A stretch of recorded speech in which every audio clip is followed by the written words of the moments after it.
doesn't have it on the third act sometimes. Very true. You gotta come back at it. Real shit. If you are great, it's always gonna shine. It's always gonna shine. It just takes time. Yeah. Patience, man.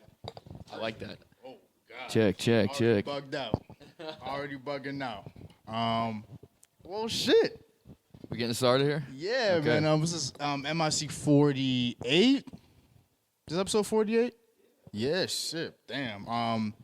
Obviously, got a special guest before we get into anything, man. I have some great news. So, our community event fundraising these school supplies for these kids, we have reached our goal. And we just want to, again, thank you to everyone who bought an MIC shirt, who contacted me or Mike for a shirt. It's dope that, we reached this goal because, again, like, we didn't post the shirts anywhere. Everyone that did buy a shirt just hit us up directly. So it's great that, we reached our goal. This will be an annual event for us. So the moment, this fundraising event is over, we will begin fundraising the next event. And other than that, we already, know our partners in this event, but we will announce that at a later date, so keep your eyes peeled for that. And again, the shirts are still available, so please hit up me or Mike. Go ahead and grab a shirt. These are what they look like, just in case you guys need a quick reminder. Boom. That's fire. Oh, man, nice little embroidery. Thank you, bro. Nah, man, last little embroidery. We got the champion on the sleeve right there, man. Go and get yourself a dope shirt. But let's get to the bullshit, man. Let's get to the bullshit. We got, the fucking Battle Glories champion this year, my man B-Renn, which we will definitely get into, but I just want to kind of scale it back, just for people who may not know, who you are in the city, or just like, just what is, that you do. So you started DJing 7 years ago, right?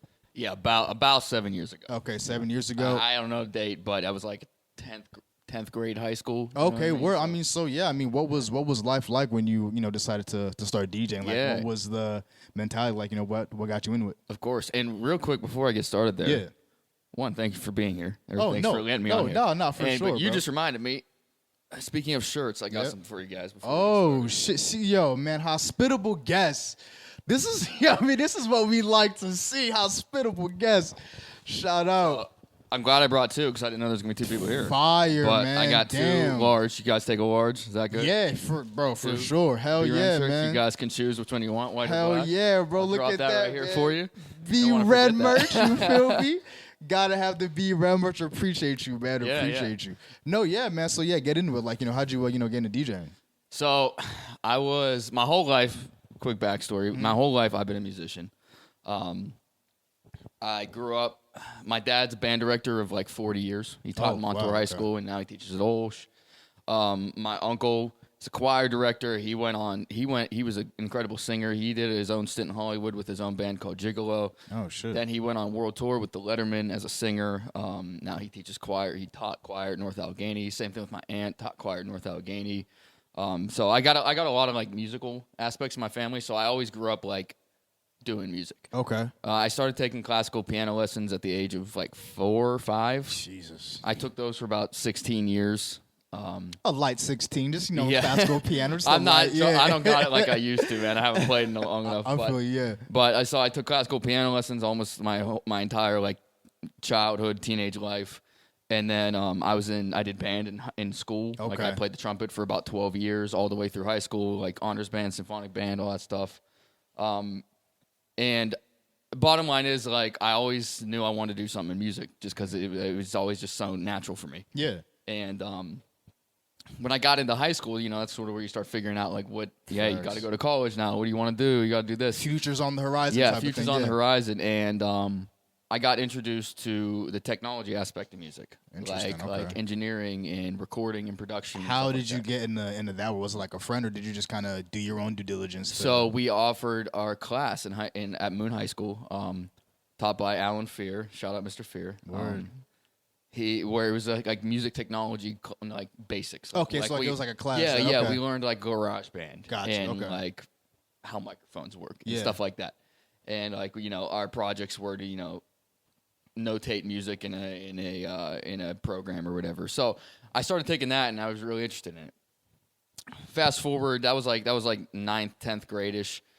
Then I'm in the band, right? We did marching band. We did all that stuff. Like I was a nerd that way. I was an athlete, but I was also a band nerd. Right, duality of man. Yeah. I tried to keep it as balanced as possible. I feel you. But my buddy, one night we were hanging out. We were actually.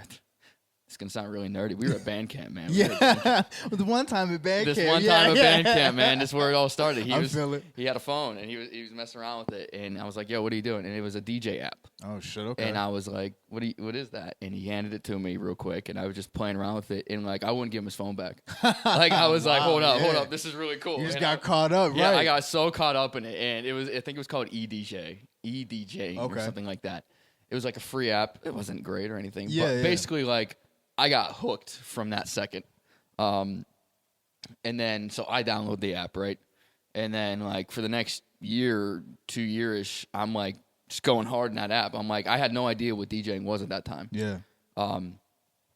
But I just started getting good in the app. And I started getting into YouTube a little bit and, like, figuring out what DJing was. Facts. And seeing, like, what real stuff was. But get to my, like, senior year of high school.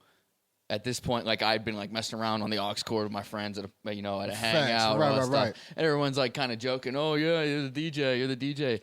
And I had a lot of friends that were athletes because I was an athlete too. Mm-hmm. And one friend approached me on the basketball team. Was like, "Yo, can you make a mixtape for our basketball team this year?" I was like, "Sure." They gave me like $20 and a list of songs. Oh shit. And I made this mixtape, and I showed up to every single basketball game that year. Wasn't in the student section. Showed up to every single basketball game that year. Went to like the announcing booth.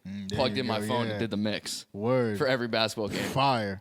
And the student section like just started loving it. Like they were into the mix. I put it on SoundCloud. It got like a decent amount of plays. Yeah. I did that every time. Like every game. They ended up winning Whippeal that year and stuff like that. So they had success while I did it with them. So it was cool because I got to do like extra stuff and got more eyes on it and stuff like that. But I mean, your original question was, how did I get started? Yeah. I just rambled on. No, I mean, bro, like it just kind of chronicling like your journey. So like, what sport did you play? Was it basketball? No, I'm not tall enough for that. I wish. I played lacrosse. Okay. From about 6th grade through college. Okay, got you. And yeah, I was always super passionate about it. Like I said, I played in college. I was a senior captain in college. Kind of got screwed over by COVID, but so did everyone else. We all did. Yeah, so did everyone else. We all did, man. But yeah, I mean, basically, I just started making mixes for a bunch of sports teams on my phone. Dude on the basketball team gives you $20. Yo, can you make a mix? Like, what's going through your head? Is like, why me? Like, you know what I mean? Or like, where you're just like, yeah, fuck it. I mean, like, I'll do it for free, but thanks for the $20. Like, yeah, I mean, that was literally it. I mean, the reason, one of the funny things, the only reason I asked for money was because at that time I had to buy the songs off of iTunes to use them. And you weren't like a big LimeWire, bootlegger. No. Okay, like because of the way the phone app worked, everything had to be like a file on your phone. Copy, all right. And for it to be like usable, you had to purchase the song, right? So they gave me like a list of 20, 25 songs. They were like $1 each. So I'm like, hey, just give me $20. Facts, right? Just cover the cost I of the song. I didn't make money off it. Word. I feel that. But then, like, other sports teams started asking me for it. So I did the same thing. Like, hey, I've got to buy these songs. Give me however many songs. $1 equals one song, basically. So, like, did you use, like, any software on the phone? Or, like, was it just, like, a raw playlist? Or, like, no, it was like a DJ app. Like it had two, like, virtual turntables. Okay, yeah. No, yeah. I've seen, I've seen mix those. back and forth. Like, damn. And I would do little transitions using, like, effects and, like, loop stuff. Yeah, right. I still have that mix up on my SoundCloud. Fire. The song, I tell you what, like, the mix, of course, the mix wasn't good. Like, I was doing it on a phone app, and I was in high school, and I had no idea what I was doing. But you thought you were going crazy with it. Yeah, the funny thing is, dude, like, the guys that gave me the music, man, they were so ahead of it. They gave me they gave me the songs in like December of 2016. Okay. And then like we started like playing them. Or no. I'm sorry. It was like November 2016. One of the dudes gave me like Bad and Bougie. Like before Bad and Bougie became like a took huge off. hit. Yeah, right. So like by the time I was playing that song in the mix, that was like the #1 song. Okay. So like everyone was going crazy for it and stuff. Yeah, so like facts. they gave me all these like incredible songs that were like hits right then. Yeah. And so that definitely helped. That Fire. definitely helped. Nah, the mix. man, that must have been a Song bro. selection is everything, man. Bro, Especially it's. I mean, you could argue it's like it's the #1 skill as a DJ. It's 80% of DJing. Yeah, 90% type of shit. DJing, You know what I yeah. mean? It's like obviously you have the technicals and like I'm not even speaking from like any experience at all, but it's just from what I've seen, like like you have that technical aspect of it, but can you pick the right song to accompany the vibe in the room pretty much? Yeah, type yeah. shit, you know I what mean, you're just, it's all about your service, man. Like you got to just control the energy. That's a fact. Yeah. So, obviously when like you're taking on something new, there's, like you have to learn at various levels. But once you, put down the phone and like actually got like hardware, like did you kind of take to it easy? Because like, I mean, obviously you have a background in music and, an affinity for it. Or was there like a bit of like a learning curve, like when you actually decided to purchase your own, like, tables and, things of that nature? That's a really good question, actually. So basically, once I got out of high school and graduated and stuff, that's when like I really started to dive into it, and that's when I bought my first piece of gear. Word. It was a little SB2 Pioneer. It's like $200. Yeah. It's like this big. And I wanted to take it to college. But the cool thing is, and this is what I tell people who ask me all the time, and I teach a course with all this stuff that we can get into later, but it's it transferred really well. Like the knowledge, I'd been on that phone app for almost 2 years and gotten really good. Like I did everything I could possibly do in that app. Yeah. Like, I pushed that thing to its limit. Facts. And when I got into a real piece of gear, it was the same thing. Yeah. Except it's easier now because you can actually touch something. That's like it's hard to do things in a phone app and On like a little because, 5x5 screen or whatever. Because, you might want to be on the crossfader here and then like do something here, but then like you miss the touch. Yeah, facts. So once you have a physical piece of hardware, you can manipulate it more. Yeah. Like, And it's all about the software and all that stuff. But it was really cool. So yeah, I mean, obviously there's a learning curve. Yeah. There's a couple new features, but everything in concept was the same. And that's also when I really started to dive into like YouTube to figure out, tutorials, what's this, what's that. And that's when I discovered like what real DJing could be. Okay. Like that's when I tell the story. I told this story for Battle Gores and stuff. Like that's when I discovered like that I wanted to do this because I started watching battles and I figured out what a DJ battle was. Interesting. Okay. And I saw concert openers. One of the biggest videos that ever inspired me was DJ Rhetoric, who's Logic's DJ. Oh yeah. Word not. Yeah. I know Rhetoric. He posted a video from like the 2015 tour he was on where he did his opening set in New York. Yeah. Insane. Like it wasn't anything crazy, but like it was just so cool and his energy was incredible. And it's a packed house. It's 3 floors. And like when I saw that that's what DJing could be, I was like, your eyes just kind of went. I was like, whoa. Like, Yeah. This is more than a phone app, So Facts. that's when I bought gear, and that's when I'm like, all right, well, let's take this to college and see where this goes. Okay. So, I mean, how did you, earn the money to, like, grab that gear? Like, did you ask your parents or, like, did you just, kind of grind, save up and... Yeah, I mean, I think I was working at the time. I worked at Permani Brothers. Copy, for all right. like a year or two. It's a Pittsburgh come-up story right there. Yeah. Yeah. Come on. Yo, bro, be like, it's a landmark. I'm a Yinzer at heart. Yes, sir. Yeah, no, I was working at Permani's. Okay. And then, like I said, the stuff I bought was like $200. Okay. Like, Got you. All right. So, like, you go to college with, your new gear. How was it like, sharpening your skills in college? Like, did you hit the party scene immediately? Like, was it like kind of tough to like, not tough because I mean like it's fucking college, there's parties everywhere, but like just to like, kind of get a pulse on like the party scene there. Yeah. So when I did a ton of stuff over the summer, I was always. Where'd you go, by the way? Just Yeah. I went to Capital University in all right, Columbus, word. Ohio. I'm from Pittsburgh, obviously, but I went to school in Columbus. I mostly Word. went there for 2 reasons because one, I went to school for audio engineering and music technology, and they had a really good program. Okay. And 2, I wanted to play lacrosse, and they had a good team. It's Division III. They had a good team. I loved the coach, loved like the city of Columbus and all that stuff. So it worked out really well because there wasn't a lot of schools that had my major plus would allow me to play lacrosse. Fire, yeah. Like I was a good player, but I wasn't like Ohio State material. You weren't about to make like a right, a college career out of it type of thing. Yeah. I just wanted to have a college career and be able to play competitively. I feel that. Okay. So the Capital was the perfect fit for me because it's 3 hours away, good distance, not too far, but far enough. Yep. could do both of what I wanted. So yeah, I went to Columbus, and then I basically just sat. And I didn't know anyone going in there. I didn't know anyone. Again, So like you're fresh. You're I'm, like I'm you know, totally clean fresh. slate. Like, All right. I didn't know anyone at that school. And Capital's a really small school. It's like 2,000 undergrad. Oh wow. Okay. Yeah. Like it's almost like it's like a high school, man. Yeah, Like, okay. Once you're there, you know everybody. Yeah. You know? And I was just in the dorm, and I had another friend who, or you know, my roommate at the time. He was also from Pittsburgh. He was there to play lacrosse. So we bonded pretty well over that, and like I basically just had my little SB2 set up on my desk right by my bed, and like I had tiny little speakers, and I would just jam sometimes, you know. And then he liked the same music as me, and our dorm was like really like connected. Like we ended up like it was like super like friendly. Like everyone was in everybody's room all the time.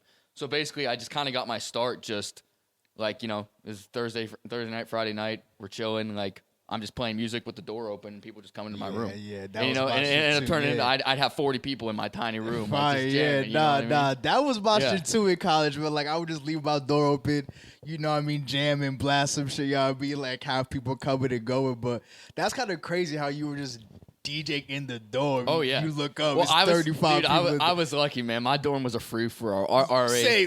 That's a fact. Our RAs did not care. That's right? a fact. That's a fact. Like it was like, dude, we had no AC. We like there was mold on the walls. It's a raw environment. It's raw. We always it's called Loman, and I'm like, Loman builds character, man. Yeah. Like, everyone's sick all the time because it's just horrible. Everything just fucking circulates between y'all. It's terrible, man. That's and, funny like, we as would shit. Dude, there's some crazy. Word. I mean, so, you know, man, so, you know, just building your skills in college, man, like, what's the biggest takeaway, just, like, you know, from that time? Like, because I know, man, college-wise can get fucking wild. Like, what's, like, was there, like, one performance, like, one drawing, like, nah, this shit is crazy. Oh, yeah. I could really only get this in this environment, like. Yeah, so that was freshman year. That's when I just, you know, that's when I started to get known as, oh, yeah, he's the kid that DJs and stuff like that. But, like, you know, we didn't have a house, and we had upperclassmen that had houses and stuff like that. But, you know, I wasn't DJing there or anything. Yeah. That moment that you're talking about was my sophomore year. There we go. Coming back to school after my freshman year. Yeah, okay. One of my good friends got a house in my grade. And it was one of the lacrosse houses and stuff like that. And first, like, welcome weekend back. I did the first party there. I DJ. He's like, "Hey, you want to DJ?" I'm like, "Sure." Welcome weekend. So like, yeah, so this like, is the like first day that week. everyone's prom. back at school, right? Yeah. That's prom vibes. It's like it's yeah, August, man. The weather's that's beautiful. prom yeah. vibes. Like we're all right. New house. Facts. Like, you That's know a what I mean? fact. Let's get into it. And at this point, I'd also upgraded controllers too. I was now on an SR2, which is a more professional system. Okay. And so yeah, first day back, man. I DJ my first ever house party, and dude, it was great. It was Crazy. awesome. Like, yeah. You know, it was packed house. Like I was doing transitions, I was working on all the time, and like cool like wow moment type things, and like I had people filming me, and everyone's like, and this like the upperclassmen were there too now, and they're like, oh shit, like you DJ, you know? And like. Dude, it was just a great night. That's it was fire. like the most fun. I have pictures and videos from that night, man. It was like one of the most fun nights I've ever had. Yeah. And that's like what really like started to become apparent to me. Like, oh, like shit could go down with this. I need to like, do something with this. You know what I mean? Like I'd already been serious about it to the point where I want to get good, and like I was really passionate about the music I played and all that stuff. But like that was my first time really being with the crowd and having like those moments, and that's when I was like, hell okay, yeah, this is cool. Like and dude, people were hyping me up so much. Like I was like, okay, I guess. I'm incredibly critical of myself. Sure, yeah. And so I always like, I never know if I'm good or not. Like I never know. Like, and that's just the way I keep my mind. I still think that way. Yeah, so that was the first time I was in a party setting and stuff like that, and I had people complimenting me. You know what I mean? I'm like, okay, so I guess people like what I do. So that's what also made me think like, okay, I guess I can pursue this a little bit. You know what I mean? And this isn't just a dorm. This isn't my bedroom. Like, yeah. So you're outside amongst the people, like, you know what I mean, just like, you know, feeling that vibe. Yep. So, yeah, I mean, you speak about, like, you know, just, like, not knowing, you know, like, where you stand. Like, what do you do personally to, like, you know, kind of undercut that? Because, you know, like, there's, I forget who said, like, I feel like it was Charlemagne the God, but, like, it's like a 10-person rule, right? Like, you know, 3 people are gonna, you know, hate it, 3 people are gonna fucking love it, and then, you know, 4 people don't even give a fuck that, like, you know, like, about what you're doing. So, just mentally, like, how do you kind of, like, you know, balance the, oh man, like, you know, you should be a DJ. It's like, you know, figuring out like, all right, like I got something going on here, but I know I'm only, you know, X amount of years in. You know what I mean? Like I know, like I still have like a lot more to learn. yeah, I think you said a lot of good points in there. One, something I've learned very much as a DJ is you're never going to please everyone. Facts. You know, Facts. That's a fact. Never going to Could please you everyone. play Yeah. this? It's like, no, I don't think that'll Or fit right. Yeah. or you play that song and that group of people loves it, but everyone else hates it. You know what I mean? Yeah. You're never gonna please everyone. You just have to keep. My phone. No, yeah. Keep Oh, no, talking. you're Yeah, fine. you're good. You just have to keep the majority of people, happy the most of the time. I feel that. But something you have to understand. You can't take it personally. You're never gonna please everyone. You're never gonna be perfect. But going back to what you said, like understanding, I guess not letting things get to your head if someone says you're good versus if someone says you're not. Yeah. I've always, like I said, I got real into YouTube and stuff like that, and watching these greats. Like my idols to this day are like, Scratch Bastard, DJ Puffy, DJ Craze. Are these Pittsburgh DJs or No, just these are even like from international. Well, one of them is ADMC, Adam Okay. C, who I've been able to meet him through recently, which has been awesome. Dope. But basically, these are like world class DJs. Like they are like the most technically skilled DJs in the world. They are a track.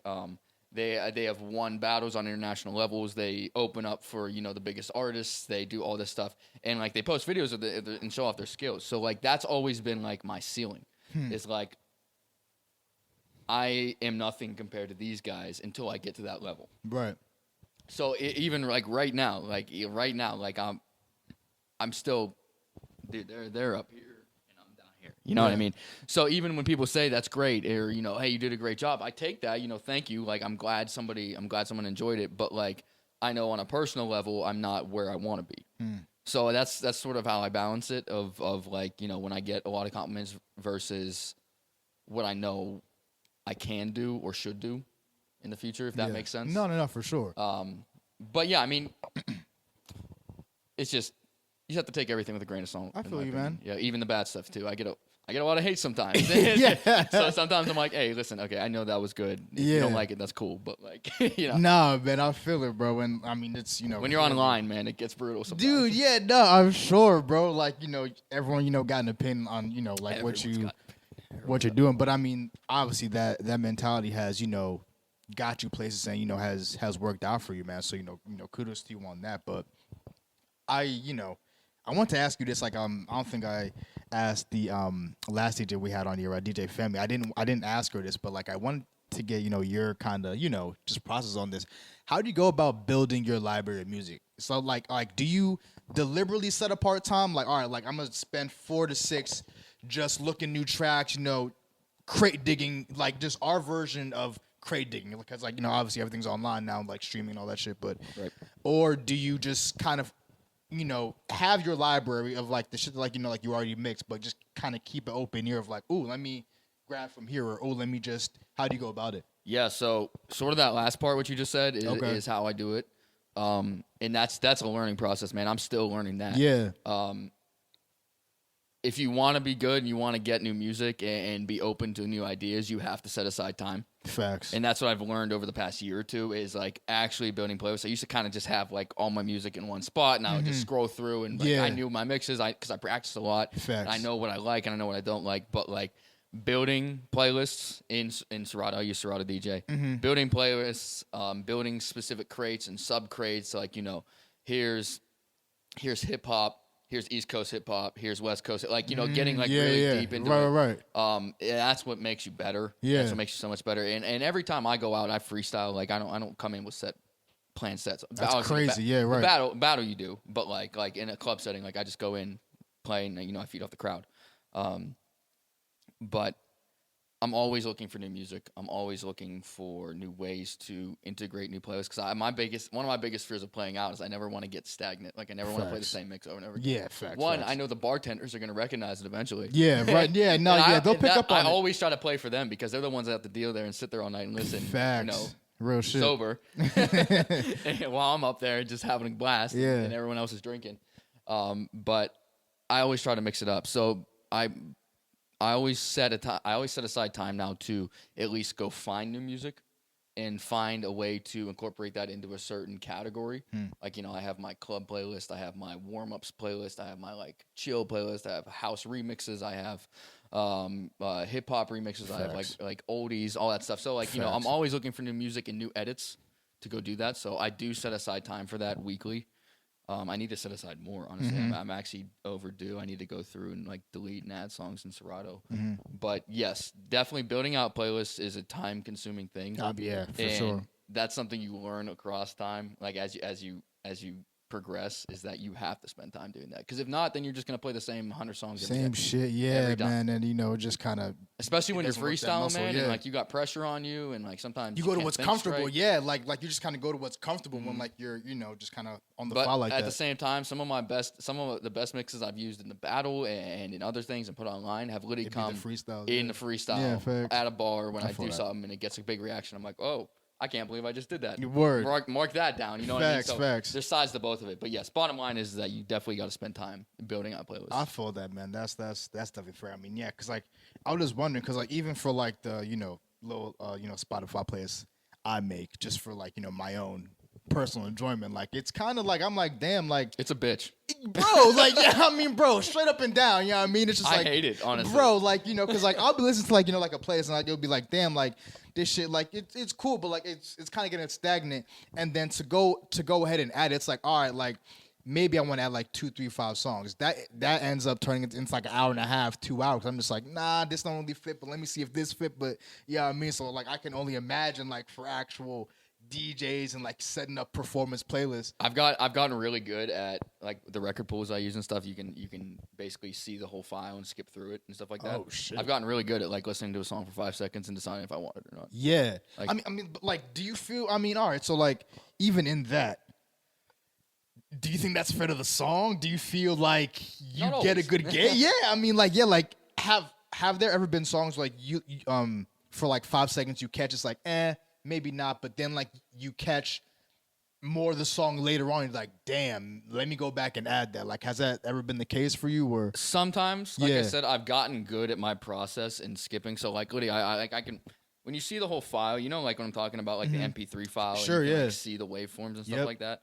Like I know where things are. Like I know where the intro is. I know where the chorus is. I can just tell by looking at the waveforms. That's so crazy. I'll always just skip right through. Okay, here's the intro. Okay, here's the chorus. Is there a drop here? Is there a drop there? And we'll go find all of those parts real quick and give them a couple seconds. Okay. And 5 seconds isn't exact. Yeah, no. But like a quick run through of like 20 seconds max. Sure. Like, here's a part. Here's a part. Oh wait, here's something. Now listen for a second.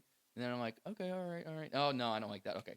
Like, And so that's sort of my process there. Okay. And is it fair? Maybe not, but it works for me. I feel you. But the actual process is not just getting the songs. It's once you do get the songs, and I put them all and I move them all into Serato.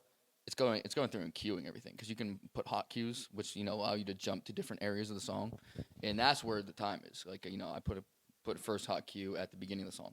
Then I put the next hot cue at the second part of the verse, or a word that I like, or start of the chorus, or something, just a point in the song that I know I can use. Facts. So I go through and I'll mark at least 4 hot cues in each part of the song. Yeah. So that's where the time comes in, is actually analyzing the parts of the I song. feel that, yeah. But in terms of just finding music, I've gotten pretty quick with it. I feel that, man. I mean, it makes sense. So obviously, like apart from recent accomplishments, right? Like 2020, it looked like it was like a pretty big year for you. You know what I mean? Just like towards the end of the year, I mean, gained a whole bunch of followers, like across a bunch of platforms. Saw like an increase in streams and like and everything like that. But did that kind of take you by surprise, or like was that kind of par for the course as far as like the work you put in and just like where you were at that point?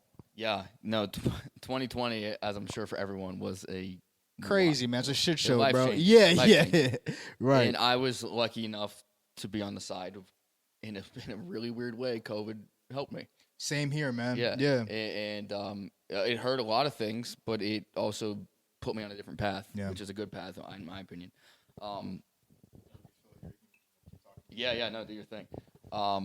So up until this point, like I said, I was in high school, I was in college, and I was doing my thing, and I was really into DJing. And I always knew I wanted to do clubs and maybe a battle one day and stuff like that. But like, I was such a focused athlete, man. Like I was so into lacrosse. So like, did you take lacrosse pretty seriously? Oh, like, I took it very seriously. Okay. Like I was, working out every day. I was, sprinting, running on my own time. I was like really deep in film. I love watching film, man. I was watching games at any time, college, pro, all that stuff. Like that was. Are you good? Did you want more? You know, if you could. Yeah, Yeah, absolutely. Yeah, no, I was a really, really, really dedicated lacrosse player, man, and I still have a huge passion for it. I was coaching. I did travel teams. Like I said, when I was eventually selected as senior captain, and like I was always just really into it. So in college, like that was always second to me. Music was always second to me. Okay. Like even my major was second to me. I mean, it sounds bad to think Yeah, about it now, but that's like, interesting though. Yeah. like I swear to God, I've said it before to my friends and like my family and stuff like that. When COVID hit, if I wasn't on the lacrosse team, I probably would have dropped out of school. For real? Yeah. Oh yeah. Just not because my grades were bad. Like I graduated with a 3 something. You know, like I was good in school and I enjoyed it to a certain degree. But like the only thing that kept me there was my team and wanting to play and all that Okay. stuff. I mean, did you see yourself like going anywhere with lacrosse, or did you want to stop at college? Or I definitely, and I still do. I definitely wanted to continue a career, most likely in coaching. I mean, Okay. I mean, dude, I was not like a all pro player or anything like that. I'll be the first to say that. My stats don't reflect that either. Part of that is COVID because I had 2 seasons that I lost. damn. Okay. But I was a decent player, but like I was just always very dedicated to it. I always wanted to be better. Oh, bro, real quick, you can actually pull that little middle part down. It's like there's a couple man, holders. there's Okay, cup that's holders. close. Yeah, you know, I don't Okay, want alright, you you to guys fuck got around this and man. There you No, go. I know, I'm not fooling myself or anything like that. Like I knew I wasn't good enough to be pro or anything like that, but I always wanted to be involved in the games. I feel you. And I always had like huge dreams of being like an all American and stuff like that, and like I always wanted to do that. That's interesting. So I always worked for that and stuff like that, but that didn't work out. But going back to your question, when COVID hit in 2020, that was in the middle of my season. That was 3 games into my junior season. Yeah. And we got sent home. You know, I remember the AD came out in the middle of one of our practices, and ladies, guys, I'm so sorry to tell you, season's canceled, school's canceled. Yeah, it's crazy. Like that was the end of our seniors. Like we had just the previous year, we had went 15-1. We got rings. Like we won our conference. Like we had a stacked team. It was crazy. But I'm not gonna talk about that. No, yeah, I mean, it makes sense. But that's just where my mind was at that time. I was you. so like dedicated to playing that sport, and that basically that week that we got sent home, one of my friends, teammates, Alex Keckler, shout out Alex. He blew up on TikTok for like a stupid video. Like he would post. He was like a content creator and did like funny videos and stuff. And he blew up on TikTok. And it was like a 20-second video of him doing like a prank on somebody. And I was like, and that's when TikTok had just like kind of started. Yeah, facts. And I was like, man, that's really all you got to do? Like not like taking shots at him. Like, No, facts. facts. I said that to I said that to him. Like, really? That's good. Blew up and got like 3 million views or something. Holy And shit! I'm All like- right, I'm there like- you go. I'm like, what? Like, okay. So we got sent home, and at that point, I had already been on Instagram, like posting some DJ videos because I just liked it. I wanted to build my goal at the time was to really get in clubs and stuff like that. Facts. So I'm like, I need to build a portfolio. I'll post some mixes online. But when we got sent home for COVID, I had nothing to do. Lacrosse was over. I wasn't going to play for the next 7 to 8 months. Yeah. Who knows? We at that point we thought the world might be ending. Word up. Lacrosse might not be a thing no more ever. Humans might not be a thing I no might more. not be alive next year. Like, it was such a crazy no time. toilet paper can't wipe my ass. Like shit, yo, now shit's crazy. We didn't have toilet paper, man. Like, everyone's freaking out. Real We shit. couldn't even leave our house. Like, Nah, real shit. so at that point, I got home and I'm just like, I'll start making DJ videos. And TikTok was becoming a thing at the time, so I'm like, you know what? I'll just take some of the ones I'd already posted on Instagram and post them on TikTok. And it was like, March, April of 2020, I posted a couple videos on TikTok. The first video I ever posted, it was from my college house that I was living in at the time. I duct taped my phone to the wall, and I recorded a mix. And I posted that video. It was like dark lighting. You can go all the way back and see it. Dark lighting. Like my face wasn't in it. My roommate was in the back, like folding laundry or something. Right. And Which college shit. I just posted. Got like a couple hundred views. I'm like, oh, cool, okay. And I go to bed one night and I wake up and it's at like 100K. Oh shit. And I'm like, what? You know what I mean? And it just took off. Yeah. and I was started getting all these followers, and like that video alone got me to like 10K followers, and I was like, oh my god, Yeah. that's like. You're telling me there's like a market for this? Like, Yeah. I never forget. I never imagined that would happen. Like, I thought that like my mixes were. I always had confidence in myself that like what I do was good, but like I never thought that it would have that type of audience. And all of a sudden, they just started that very first video picked up. It ended up getting like 700,000 views or something, and got a bunch of followers off of it. And then all of a sudden, it was literally sort of overnight. I'm like, oh man, I have to keep doing this now. I was never like planning on that, but I'm like, I have to keep posting videos. Yeah, I can't let that go to waste. Right. So that's when I sort of started my whole social media campaign of like, okay, here's a mix, see if it blows up. Facts. And I learned a ton from that, man. Like I learned so much about videography and how to edit videos and like how to condense things into a short period of time. Facts, so that you could only do 1 minute, now you can do like 10 on TikTok. But, yeah.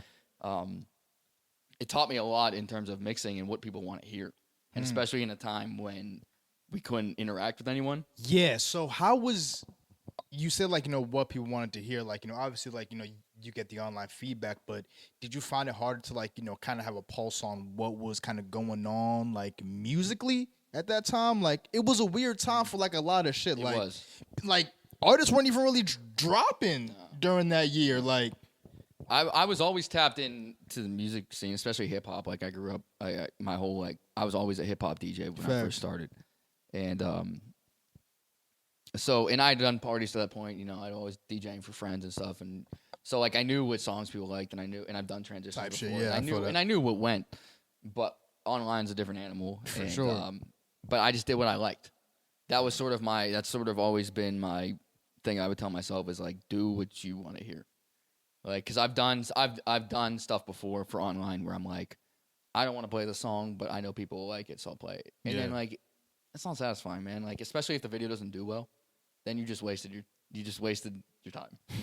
I don't like that video. They don't like that video. I don't like this song. Seems like nobody else likes this song. I guess I was wrong. Wasted my time. So I'm throwing my phone away after yeah. Like I've always just tried to stay in the mindset of like do what I want to hear. Like especially when it's online. I mean, you're in a club or a bar or whatever. That's a different venue because you're servicing other people. Yeah. But like when I'm posting for myself and just trying to see if people like a certain mix, like I'm doing this for me. Like what I mean? Like I want this is something that I like, so I want to show it to you guys. Yeah. So staying in touch with musically, I was always on top of what was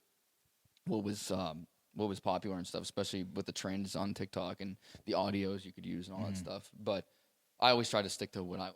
I feel that, man. Nah, man, that makes a lot of sense. So I mean, 2020, man, huge year for you. And again, like you're fresh out of college, like just recently, right? Like you just recently graduated. Yeah, I graduated in May of 2021. Holy shit, this is making me feel old as fuck. That's crazy. But like, what was the process for you getting into the DJ scene in Pittsburgh after college? Like, cause that's a whole different beast. Like, I mean, like, which I'm sure immediately, graduating college, like, it's like, all right, real life is, you know what I mean? And like some of like the aspects of life that you were used to in college don't quite translate to the real world. Mm-hmm. So like, what was that process for you? Kind of getting your name out there in the industry in the city. So let me back up and just lead you up to that. Go for it, because I think it's important for that, and it was dude. That was one of the harder things I've ever done. Yeah, I'm sure. So 2020 happens. We're in quarantine. I'm making videos. I'm getting better. I'm always. That's another thing about quarantine is that I just practiced every day. Like I would DJ for 8 hours. Had no choice but to. Like, you know what I mean? Like couldn't videos, do shit. Yeah, making mixes, doing stuff, figuring out social media, all that stuff, gaining followers. So we go through that whole summer. I end up gaining like 60,000 or something that summer going in back into school. So we do go back to school that year, right? And now I'm just keeping up with it. I'm kind of in a groove at that point. Yeah. I started making videos, like sample videos and stuff like that, and that starts blowing up. And I'm in school at this point. It's like November, and I have like these 2 videos that do really well. Like I did this one sample with J. Cole. I actually did the same routine at Battle Glories. I messed it up though. Yeah. And it got like 3.1 million and like almost 1 million likes. And then I did another mix that was that was an ad basically for my SoundCloud because I released a series called Friday Fire, and that did really well. That got like 1 million or 2 million, and it flooded everyone to my SoundCloud. And that's the way you saying these mil numbers is crazy. Like just a calm 2 mil, calm 3 TikTok's mil. weird, Like though. I mean, it's not like YouTube. for real. You know Yeah, what I mean? yeah, Like, right. It's not the same. But anyways, I feel you. anyways, that's then. So when you do this stuff, you get a lot of attention, obviously, from people that see it, because that's the amazing thing about TikTok is that it reaches so many people. Sure. And that's when I started working with Friday Beers, who's in Word. Oh, okay. Nah, I'm hip to like the almost Friday little memes. Like okay, word. Okay. They reached out to me off a TikTok video. Wow. Okay. And I never forget that day. I just came out of like a 6 a.m. lift, and I was eating breakfast at our cafeteria, and I get a comment from Friday Beers. It's like, check your DMs. And I click on it, and it says like 1.3 million followers. I'm like, excuse me? Okay, yeah, right. So I'll check my DM, right? Yeah. And he's like, hey, this is Max. He's a co-owner there. He's like, I want to, the mix was awesome. I want to give you a call and pitch you something. Okay. So it's like 10 a.m. on a Wednesday. I give him a call. And he basically runs me through this thing, and he wants to start this idea with DJ Press Play, who's a character they have. If you don't know about Friday Beers, it's basically the way I quit. It's like the MCU of drinking. Okay. Like they have MCU with drinking is hilarious. They have like all these characters. Shit, They have all these characters that represent different aspects of friend groups and like partying. That's funny as fuck. Like right. they have Fringe Guy, who's the guy that's like always trying to get in. I'm but hip no to one Fringe Fringe Guy. Yeah. He's dumb funny on TikTok. He's stupid. Yeah. We have Fringe Guy. Yeah. They have like Drought Guy, the guy who can't get laid. The guy they have like the guy that drinks too much. They have all they have all this stuff, and they were starting a new character called DJ Press Play, who's like the guy that always has to have aux. Right. And they reached out to me, and they like wanted to use my mixes to start that page. Okay. So I ended up working with Friday Beers for a really long time. Yeah. That'll come in handy down the line. Word. But yeah, so I do all these things. I got these videos that are blowing up. Like at this point, I'm like hitting my peak on social media. Like I gained at this point, like I gotten up to like 160,000 followers. Damn. And like, I had these videos that were doing millions, and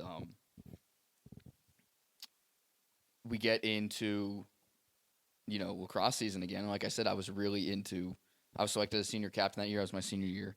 And I was so into lacrosse that I put aside DJing. I'm like, I can't be doing this. I can't be on social media. Damn, you put DJing to the side. Okay. I can't be on, because I was serious, man. Like I was like, I don't want to be like some TikToker while I'm trying to be a leader on my team. Like, you know what I mean? And not that they were not supportive of it. Like everyone was really, even my coach loved it. Like it was crazy. Like it was nothing against them. It was just the way I felt, because I was serious about like trying to be good and trying to be the best I could be and all that stuff. So I stopped DJing for like 6 months. Wow.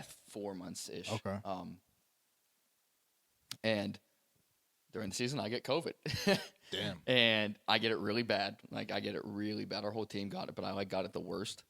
And like I did like one night in the hospital. Like I was okay. I have asthma, so I got double pneumonia, and it wasn't good. Jesus. But basically, I got it bad enough that our athletic trainers wouldn't let me return to the field because they were concerned about my heart. And I couldn't get a heart exam until May, which was the end of our season. So I played about 4 games that year and then missed the entire season.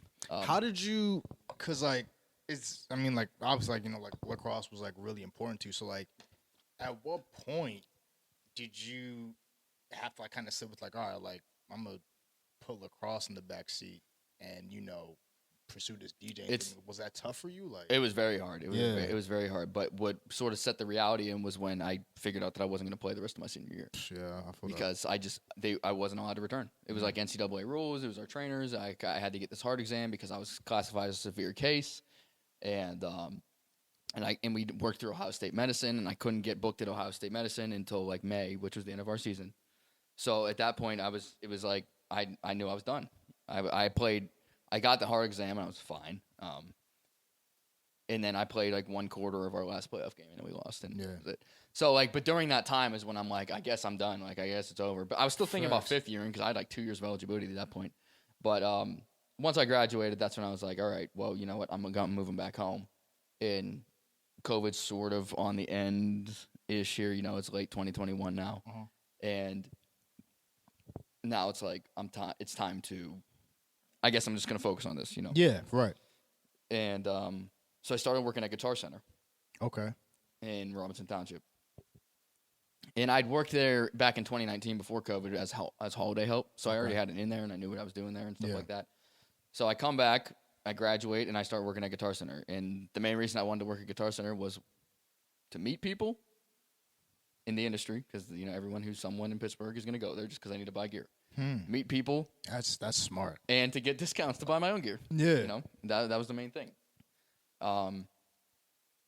So that was a really long segue. No, I mean, like it perfectly kind of chronologizes.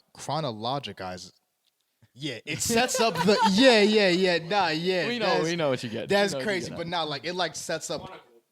Chronicled like the timeline of like that whole process. So like you're just working in there, and I mean, did you happen to bump into? Oh yeah. Okay. Yeah, man. It's you ever have a plan like come like that you think about actually happen? You know what I mean? Like that's sort of what it was for me at Guitar Center. Like everything that I wanted to do there, I was able to do in a year's span. So I'm working there. It's May now. I get back mid-May, and I'm working there in May, and I just start going to Southside and stuff. Like I'd go by myself because sometimes my friends didn't want to go out, or like I was there not at the party. I was there. I would literally go to Southside just to listen to DJs. I feel that.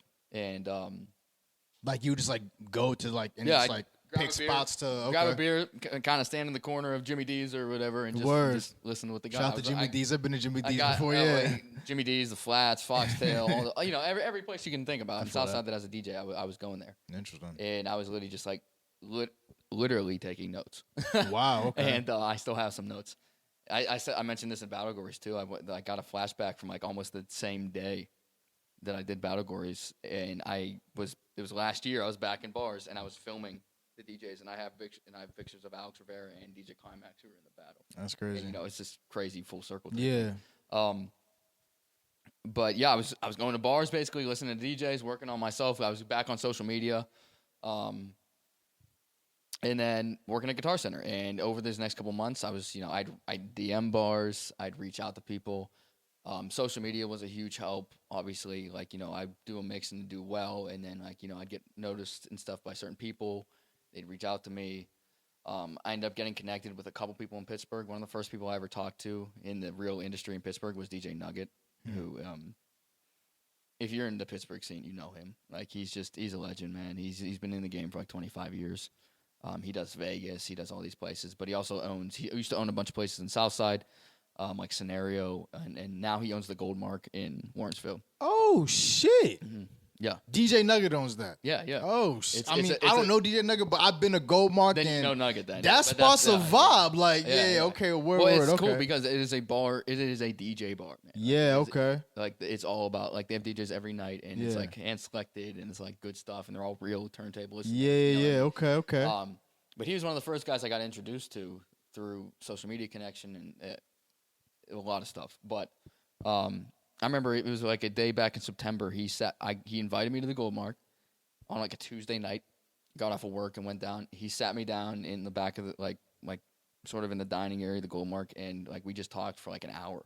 And he's just like, "Hey man, like I see your stuff online. I really like it. Or like what are your goals?" type stuff. And I was like, "Well, I want to get on turntables. I want to do this. I want to play clubs." We just talked for a long time because at that point I was still on a controller too, the SR2, and yeah, he was just so nice, man. He sat me down forever, like for a really long time, and just talked about DJing scene in Pittsburgh and what I wanted, how to go about certain things, and if he wants, and he even offered to book me for a while and stuff like that. So like that was like my first real experience getting in with somebody. So I just got my name out there at that point, but I still didn't have any gigs. Like this was September, and I hadn't done anything in Pittsburgh. But like at this point, you've been kind of like like I said, taking notes and just like kind of cutting your teeth as far as like networking. Yeah. That's what I knew I needed to do because the Pittsburgh DJ community is Pittsburgh's a small city, right? Yeah, for sure. And the DJs that are in there it's a very tight knit community, right? And it's probably like 13 to 20 guys that do every single club, and they've been at it for like 10 years. Yeah. So I knew that was going to be hard to get into. And most of those guys are, in their late 20s or 30s. Sure. And, they have all this experience. And here's me, some 22-year-old at the time, who posts on TikTok wanting to do clubs. And, I always knew that, social media never had any relation to live. Like yeah, sure. Because you see that a lot. There's a lot of sort of terrible DJs online that do well, but like there's no way they could ever do a club or something. I feel like, that, yeah. And people are there's a lot of hate online too, especially with these old school guys that are like, oh, that BS with their controllers and all this stuff. And Pittsburgh's a turntable city, man. Like everyone uses turntables. And For real, I didn't know. Yeah, really? it's crazy. Oh, And okay, I all talk to people from other cities now, and they're like, and I say that like everyone's on turntables. What does that like mean as far as like the DJ community? So it's just like they strictly just use turntables, like they prefer that style. It's kind of old school. Like two records on the. Yeah. No, it's not real vinyl. It's digital vinyl. Copy. All right. So it's like you're still using your computer, but it's still the exact same feel as vinyl. Like you can still use needles. You can still use all this. And Got you. It's not so digitized. Like it's a physical touch, and tempos will fluctuate because of the way the table's turning and all that stuff. Got you. All right. But most people now use things called CDJs, which are like the new generation of controllers. They're professional controllers. Like have you ever been to a festival or something? Everyone's on a CDJ. Okay. But yeah, everyone in Pittsburgh uses turntables, so it's kind of crazy, and it's like very old school, and it's very tight, and it's very and I knew that, and I always wanted to be into turntablism. Like I said, I got really into battles and stuff like that. So by the time I hit like September, October, I was able to fork up enough money to buy like professional level gear. Like I bought 2 PLX 1000 turntables and an S11 Pioneer S11 mixer. And did you go for the turntables just to kind of challenge yourself and like see if you could, kind of like navigate that or? Yes, and I always wanted to do it anyways. Fair enough. All right. And you say challenge, man. I remember like I was, I got pretty good at DJing and especially like just doing routines and stuff. And I kind of skipped over a major thing that happened to me during this time, but we can go back to that. Yeah. But regardless, No, I mean you can definitely get into it if you want. Like, yeah. Oh yeah, I will. Regardless, like I was pretty confident in myself DJing, right? And then I got the turntables, and I was like, oh my god, I suck. I remember like nothing I was used to at that point. I was on a controller for like 6 years, and I get the turntables, and it's such like a different. You got to relearn the whole shit it's such again. A different animal. Like I remember having like a crisis. I'm like, oh my god, I can't DJ. Like if someone books me right now, I'm gonna be terrible. Like I can't do it. But it was. I mean, we figured that out. Sure. Yeah, I kind of skipped over something. I talked about talking to Nugget in like September. But previous to that, I'd done a major music festival. Oh shit. I said I had that connection with Friday Beers, right? Yeah. And over the summer, Breakaway Music Festival in Columbus, Ohio, which I went to as a freshman in college and saw Travis Scott and like it's a pretty big music festival. Yeah. They through Friday Beers ran a contest to get someone on a main stage slot. And Max from Friday Beers, who's the owner there, he texted me. He's like, hey, you should do this. Oh, shoot. So I entered this contest to get a main stage slot at Breakaway Music Festival. Okay. And did a lot of campaigning for it, but bottom line, I won it. Holy shit, okay. And I got a main stage slot at Breakaway. And I was still on a controller at that time. So it's funny, I always say I played a major music festival before I played a bar. I kind of did everything backwards. Yeah, yeah. But I'd played Breakaway, 30-minute set at Breakaway on a controller before I'd ever played a live gig in Pittsburgh. And that's where I was like, where my confidence came from is like with DJing and stuff like that. Like, okay, I can do this.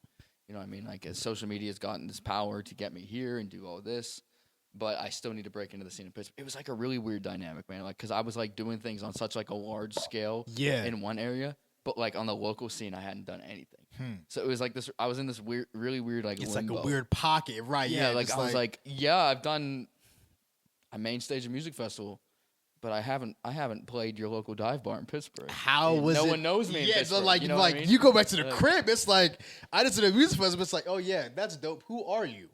Dude, I'll never forget going back to Guitar Center the week after and just being like, wow. Like, bro, it was like post-concert depression. Okay. I was like, I mean, so it's like, and like I've talked to like several people where it's like that's been the case. Like artists, for example, like they'll go and do some wild show, go back to their 9 to 5.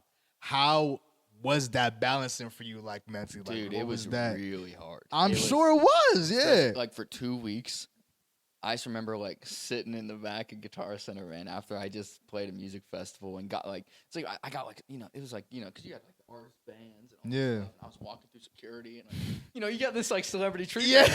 Yeah. And I was still a nobody there, Right. like I was still absolutely a nobody. Like I opened for Kygo, man. Kygo's like, Oh shit. Okay. Kygo's like a crazy EDM artist. Yeah. Right. And like, and I was still a nobody there, but like you still got that feeling a little bit. I feel you. And then I go back to Guitar Center and I just got to deal with people's bullshit. Yeah, gotta ring people up. Grandma comes in asking for a record player that we don't have, and I was like, yeah, I feel you, man. Like it was just such a hard thing, but I think that's what made me really want to dive into the local scene. I'm like, okay, you know what? I did everything I possibly could with this controller, and with like everything that I'd had up to this point in social media. I need to break into this scene now of Pittsburgh, get my name locally. I kind of like said screw the social media at that point, like because like it was more important for me to get real people's connections. Yeah, and just have someone commenting saying good job. And that's what really drove me to get the turntables too. Yeah. So like it was after Breakaway I bought turntables. Okay. And then I talked to Nugget and all that stuff. But still, even like that's another thing. Even after Breakaway, after I did this major music festival, and like I was still like I don't want to talk like it was some crazy thing. It was I was the 4:30 slot on a Friday. There's like 200 people there, but like there was still like it's a resume thing. Like it was awesome, and I get back to Pittsburgh, and I'm like. It's crazy. I still don't have anything going on, and I thought that would be like my ticket in to getting bar gigs. So, I could go send a bar the picture of me at Breakaway and say, hey, I did this. Let me DJ. No, nothing, man, nothing. I was still gaining followers on TikTok. I had like 170 at this point, and I'm like, we don't give a fuck about none of that Breakaway shit. That's crazy. They don't give a damn. Yeah, I was DMing people like they like leave me on red. Like, damn, I just did Breakaway, so like, why you leave me on red? Like, what's going on? But what ended up happening is, I just grinded out at Guitar Center, bought my gear, did whatever. I just started practicing all that stuff. Got decent on my turntables. I had a guy come into Guitar Center, and I'd always try to BS with people. Like especially if they're buying DJ gear, I just like, hey, where you DJ, where you at, and stuff like that. Because I was always looking for something, someone to meet. Yeah. And guy came in, and he's like, yeah. I started talking to him. He's like, yeah, I DJ Foxtail. I'm like, oh, that's where I want to be. So I'm really getting like talking to him, like, hey man, like, you ever need a DJ, just let me know. Like, here's my page. Here's this where social media and stuff comes in handy. I show my page. Yeah. And I have routines on there and stuff like that. He's like, oh, that's dope. Okay, yeah, let me hit you up. We exchange phone numbers. He gives me a New Year's Eve gig. This is DJ Tweak, by the way. Tweak. Shout out Tweak. He does Foxtown and a bunch of other places. He was the first guy I met that got me into Pittsburgh. Man. He's the one that got me into the scene. And he gave me a New Year's Eve gig at Standard on Penn Ave. And I got the New Year's Eve gig and did it. It was cool. Did well. And then, I guess I got good feedback. And then he starts getting me into other places. And it's not just him. It's other guys like Benny Wood and other people that book the DJs down in Pittsburgh. It's not just Tweak, but Tweak was the first guy that got me in as a resident to certain areas. I started doing 12 Whiskey Barbecue in Southside, smaller bars. And that's when it started taking off for me. I just slowly start getting these gigs. I take a couple gigs down at this bar. The next, that people like me there. Then I get this next bar. Then I get this next bar and then like it happened really fast. By the end of February, I was booked 2 to 3 times a week. Damn. It's still a smaller bars and stuff like that, but that's sort of my story of breaking into the Pittsburgh scene. Is like it took me about 6 months.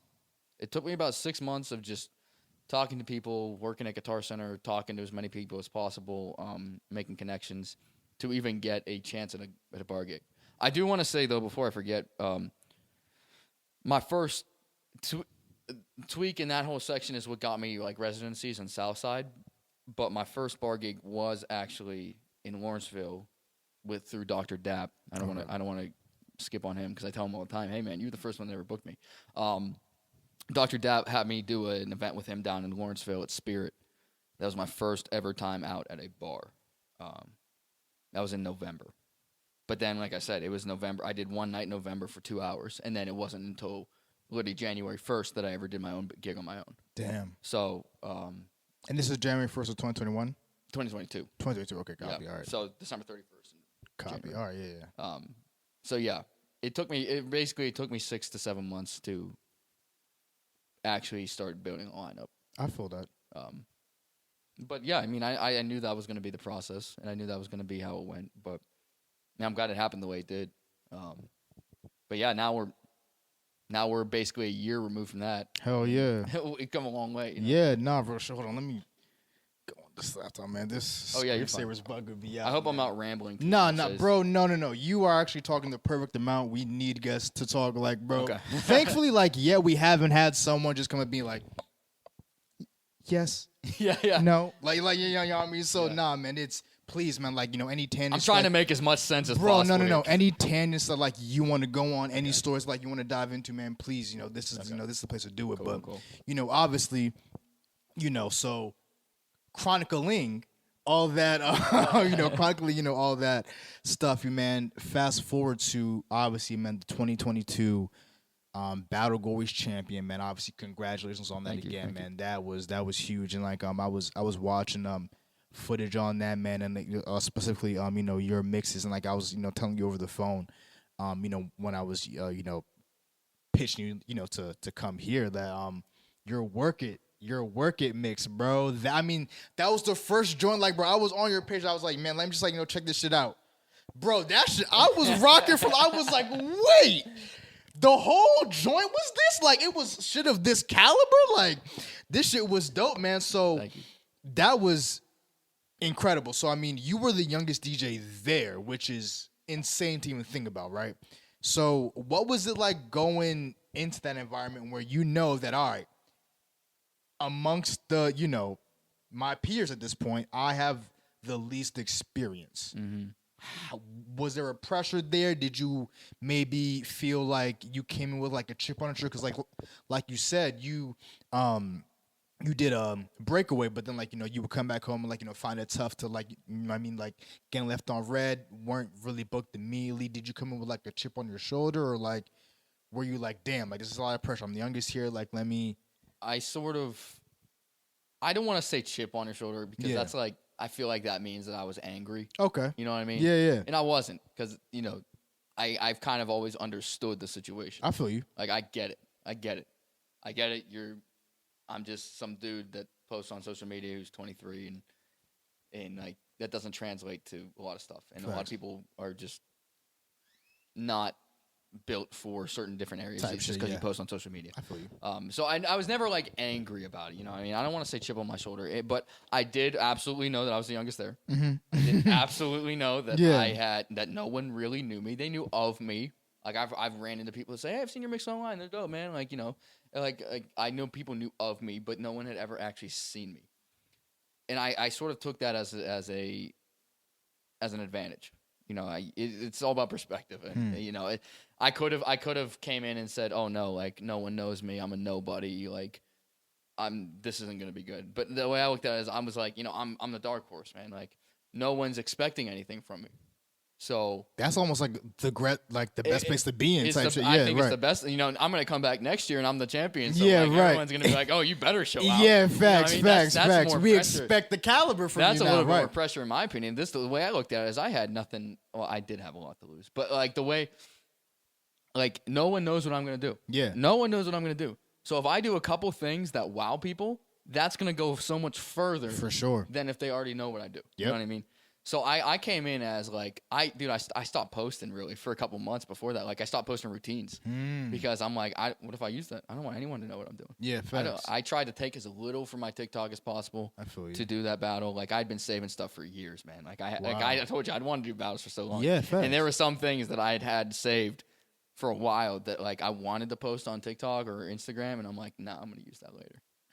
Facts. No, I mean, it's and like, I feel like that was a huge advantage for you. Like I feel like people in that position may just go back to the set that they posted on TikTok that, like, you know, got them the 3 million views. Like, that got them, like, I only did one views. I think I only did one, and it was just a sample video, and it was from over a year ago. Yeah. But yeah, dude. I mean, 100% knew I was the underdog that nobody knew. Yeah. And I just tried to use that as much to my advantage as possible. For sure. And like, how was it set up? Like, so like, I know like they had different categories, but like, did you pretty much compete in each category? Just like, okay. Yeah. So shout out PDC, man. DJ PDC. He threw an awesome event. That shit was lit. Yeah. He's the one that he literally cold called me. He DM'd me one. Shit. I knew who he was, but like I knew who he was because he was an amazing DJ in Pittsburgh and has done a lot with Red Bull and stuff like that. And he literally DM'd me back in like March, like, "Hey, dude, what's your phone number?" Damn. And I was like, "Here you go." Yeah. Let me slide that right to you. So yeah, absolutely, man. Word up, word up. And he calls me. I never ever talked to him in my life before. He's like, "Hey, man, I seen your stuff online. You know, I'm doing this battle in June. I really want you to be a part of it. Do you want to do it?" He's like, "You're the first one I called." Damn. I was like, "Yes." Damn. Not even a thought. It was crazy. I can't make this up. Yeah, that was probably surreal. Yeah. When he called me, I was literally watching battle videos on YouTube. Huh. I was literally watching. I was watching the Goldie Awards Wow. from 2019 with ADMC and all these guys. If you know, you know. I was literally watching those videos. Wow. And he called me for this battle. That's crazy. That was. What's going through your head at that moment? I was like, oh my god, I'm doing a battle. Okay. His first call too, like. Yeah, he said his first or second. Like I can't remember. I don't want to put words in his mouth. Yeah, but like he said, like, you're one of the first guys I'm calling. Like I really want you to do this. And it wasn't even a thought for me. Yes. Hell yeah. So, you know, we get the way he set it up and the way, because it took me a little while to learn it. A lot of DJ battles, you come in with like 1 or 2 sets like that you've made. They're like, you know, anywhere between 5 to 15 minutes. And you do that set and it's a show of skill and, you know, you want to work the crowd. But a lot of times it's a technical thing. Like, you know, it's scratching, it's beat juggling, it's wordplay, it's tone play. And this one was a little different. This one there's 5 DJs competing, right? And each DJ had a category. And each DJ performs in that category. So we had 5 sets of 4 minutes. Okay. Which is only 20 minutes of playtime, right? Yep. But that is so much. Yeah. Because the way you have to think about it, especially from a battle perspective, is the less time you have, the more you have to do in that time spot. Sure, yeah. Because you can't let a song play for 30 seconds. No. Or you can't let a song play for a minute because you got to keep moving. Right. Yeah, can I go on stage and play 4 songs in 4 minutes? Yeah. Would that do anything? That won't showcase your skill, your ability, nothing, right? Yeah. No, like I have to find a way to have an intro, middle, climax, end in 4 minutes in 5 different categories. You know what I mean? So we had everyone picked a category. We had 5 categories. I picked sampled music. It was called Who Sampled. Okay. Basically, the rules were flip a couple samples and play. And every song you play has to be something that is sampled or was sampled. Okay. So every DJ competed in that, right? And then there was soundtracks from Climax. It was all movie and TV music. Ooh, fuck. Then there was Afrobeats from Femi. Yeah, all Afrobeat. Yeah. Facts. And then there was Junk Drawer from Alex Rivera, who basically Junk Drawer means anything goes. You have to play at least 3 different genres of music. Then the last one was Twerk Something from Ari Cole. Yeah, all twerk music, okay. Right? Like just something to make your booty shake. How was it? Because, like, you know, Femi kind of brought you into her world with the Afrobeat section. How was that for you? It like, was are hard, you familiar? man. Yeah, it was hard, but I'm so glad she did it too. Facts. Man, because I've that helped me discover Afrobeats, and I love it. Bro, fire, Dude, bro. It's a vibe. Wherever you, it's a vibe. Just last Thursday, I did like a 20-ish minute Afrobeat mix towards the end of my set at Local. And people were killing it. It was so crazy. I love when this happens, man. I started playing Afrobeats, and there was like a group of a couple of like actual like people from Africa that were there. And they were probably like, "What the fuck is this?" They were there all night, and as soon as I started playing, they went, "Oh yeah!" And they came over to me and started filming. And I was, oh, dude, I love it, bro. That'll take you so fucking. It's like, yo, like, what is this white dude doing playing Afro? Like, what the fuck? Like, that'll just take you to a whole nother. Like, they had the accent. Yeah. I can't believe that just happened. That's fire, man. So Femi, there was 2 categories that took me way out of my comfort zone. Yeah. Man. Like, way out. It was Afrobeats, which I ended up having. That was one of my favorite sets I ended up Dope, bro. Now, I didn't do fully Afrobeats. My problem with Afrobeats as a battle section was that it's not very battle oriented. Sure. Afrobeats is very chill. Sure. It's very really bad. It's almost like R&B. Yeah, right. You know, so in a battle, like you're trying to talk shit. Sure. You're trying to Yep. get the crowd hyped. Yep. So when I saw it was Afrobeats, I'm like, man, what do I do with that? Yeah. Like, how am I supposed to make that like entertaining from a battle perspective? Sure. So what I ended up doing was taking it towards the Afro house side of things, which was allowed. So Okay. Afro house, you're in that 130, 125-ish BPM range. So it's like really upbeat. Sure. Like, that type of stuff. So I took it in that range, which made it really fun for me because I love house and I love and the Afro beat style is amazing. And Afro house is really Facts. cool. Nah, bro, like I said, like it's just always a vibe. Like, you know what I mean? Just wherever you go. So I mean, getting close to the end here, but I got, obviously like, 2 more questions for you. One, what is your, opinion or your thoughts on the DJ scene here in Pittsburgh? Like, Yeah. Just, after, going through the networking, the, trying to get booked, the, playing a festival, coming back to Pittsburgh, and it's not really shaking for you still. Like, what are your thoughts on that? So it's really unique here, which I've learned. And I'm really young, man, and I know that, and I can't speak from years of experience like some of the other guys can. But from my perspective right now, it's a very unique scene. Like I said, everyone's on turntables. Not a lot of cities with that. Small city, small group. Not every place is like that. Like there's this group of like 20 guys that do everything. And so to be a part of that is really special. Pittsburgh is a really unique market in the fact that the clubs and the bars here are in I feel like a unique place, especially since COVID. Mm-hmm. And I've realized that a lot recently. Is just like it's very, very open format. It's very, very. I'd say it's more hip hop oriented over anything, but since COVID, I feel like there's been a lot of expansion and stuff. Like South, and there's been a lot of like sort of not great things that have happened recently. Southside's going through a tough time right now. Yeah, Southside's Gotham City. Shout out to Gotham. Yeah, Yeah. dude. I mean, I started my first gigs were in Southside, man, Yeah. and I love it, and I love the bars down there.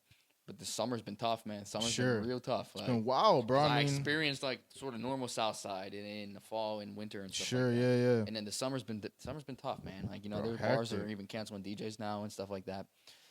So, I think we're in a really weird transitional period in Pittsburgh. Interesting.